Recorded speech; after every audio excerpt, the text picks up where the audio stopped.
Bonjour à tous. Aujourd'hui, on va se pencher sur une étude scientifique vraiment fascinante qui explore une idée très actuelle. Est-ce que la technologie peut nous aider à être plus heureux au travail? Des chercheurs se sont posé la question en 2022 et on va décortiquer leurs découvertes ensemble. La question au cœur de tout ça est en fait assez simple, mais super profonde. Est-ce qu'une petite application sur notre téléphone peut pour de vrai booster le bonheur et la motivation au bureau? Ça paraît presque trop beau pour être vrai, et c'est exactement ce que cette étude a voulu vérifier. Bon, pour bien comprendre l'intérêt d'une telle application, il faut d'abord saisir le problème de fond. Quand on parle de bien-être en entreprise, il y a un énorme défi, celui de l'échelle. En fait, les approches classiques se heurtent souvent à un mur. D'un côté, on a ce qu'on appelle les interventions consommables, comme le coaching ou les formations. C'est super efficace, mais ça coûte cher et c'est impossible à offrir à tout le monde. Et de l'autre côté, on a un vrai besoin de solutions non consommables, des pratiques simples, pas chères, qu'on peut répéter à l'infini et qui peuvent toucher beaucoup plus de monde. Et c'est là que la technologie a une carte à jouer. Et face à ce fameux défi de l'échelle, une nouvelle approche commence à faire parler d'elle. Une approche qui s'appuie justement sur la technologie, on l'appelle la technologie positive. Alors attention, la technologie positive, c'est pas juste un nouveau gadget à la mode, c'est une vraie démarche scientifique. L'idée, c'est d'utiliser la technologie pour améliorer concrètement nos vies, pour nous aider à grandir et à mettre en avant nos points forts. C'est un peu comme intégrer la psychologie positive directement dans nos outils du quotidien. Et l'outil qui est au centre de cette étude, c'est l'application Listen Léon. Son fonctionnement est à la fois simple et très malin. En gros, on écrit un petit message de façon anonyme à un collègue pour souligner un truc positif qu'on a remarqué chez lui. Ensuite, on associe ce message à une ou plusieurs forces, comme la créativité ou l'esprit d'équipe. Et le point crucial, c'est qu'une intelligence artificielle s'assure que le message est bienveillant avant qu'il ne soit envoyé. C'est un système conçu pour ne diffuser que de la reconnaissance positive. D'accord, mais pourquoi est-ce que ça marcherait? Eh bien, la base théorique derrière tout ça, c'est une théorie très solide en psychologie, la théorie de l'autodétermination. En résumé, elle nous dit que pour s'épanouir, chaque être humain a besoin de nourrir 3 besoins psychologiques essentiels. On peut les voir comme des nutriments pour notre morale. Et ces 3 fameux nutriments, quels sont-ils? Premièrement, l'autonomie, le besoin de sentir qu'on a le contrôle, qu'on fait les choses par choix. Deuxièmement, la compétence, le besoin de se sentir efficace, de réussir ce qu'on entreprend. Et troisièmement, l'appartenance sociale, le besoin de se sentir connecté aux autres, de faire partie d'un groupe. L'hypothèse des chercheurs, c'est que l'appli Listen Léon vient nourrir directement ces 3 besoins. Avoir une bonne théorie, c'est une chose, mais avoir des preuves concrètes, c'est encore mieux.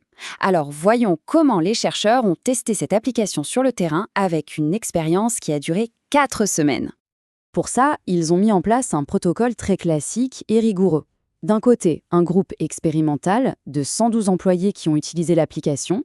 De l'autre, un groupe témoin de 52 employés qui, eux, ne l'ont pas utilisé. Ça permet de comparer les 2 groupes à la fin et de voir si l'application a vraiment eu un effet. Et ce qui est intéressant, c'est que les participants venaient de plein de secteurs différents.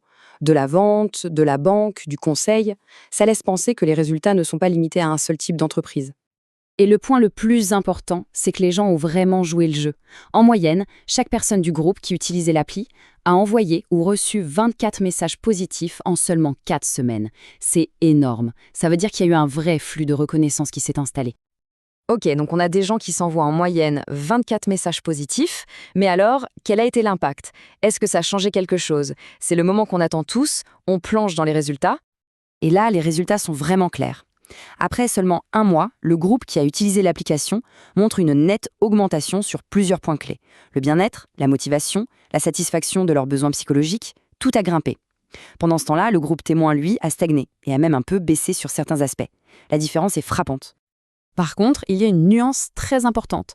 L'étude montre que l'application a boosté le positif, mais elle n'a pas forcément réduit le négatif. Par exemple, des sentiments comme la frustration ou le fait de travailler par pression extérieure n'ont pas diminué. En d'autres termes, l'outil a ajouté une couche de positif, mais il n'a pas effacé les problèmes qui existaient déjà. Mais alors, comment ça marche exactement? Quel est le mécanisme? Le modèle des chercheurs nous montre une sorte de réaction en chaîne super intéressante. Ça commence avec l'application qui nourrit les besoins psychologiques dont on a parlé. Cette satisfaction, à son tour, booste la motivation autonome, c'est-à-dire l'envie de travailler par intérêt et par plaisir. Et c'est cette motivation qui, au final, conduit à une augmentation du bien-être général. C'est un véritable cercle vertueux. Tout ça nous amène à la dernière question. Qu'est-ce que ça signifie pour le futur? Pourquoi est-ce que cette étude est si importante pour l'avenir du feedback en entreprise? Pour répondre, je trouve que cette citation des auteurs de l'étude est parfaite. Ils disent que, grâce à ce genre d'outils, les interventions pour renforcer les points forts pourraient devenir plus accessibles, durables et communautaires. En clair, l'idée c'est de rendre le bien-être au travail beaucoup plus simple et à la portée de tous. Donc, si on devait résumer ce qu'il faut absolument retenir, ce serait ça. D'abord, la technologie est une super alliée pour rendre la psychologie positive accessible à grande échelle et à moindre coût. Ensuite, le feedback anonyme, quand il est centré sur les forces, vient nourrir nos besoins psychologiques les plus profonds. Et enfin, de toutes petites actions, de simples nudges via la technologie, peuvent avoir un impact réel et mesurable sur le bien-être au travail. Et on termine avec une question pour réfléchir un peu. Et si, finalement, une des clés pour un environnement de travail plus sain et plus épanouissant se trouvait déjà là, juste au fond de nos poches ?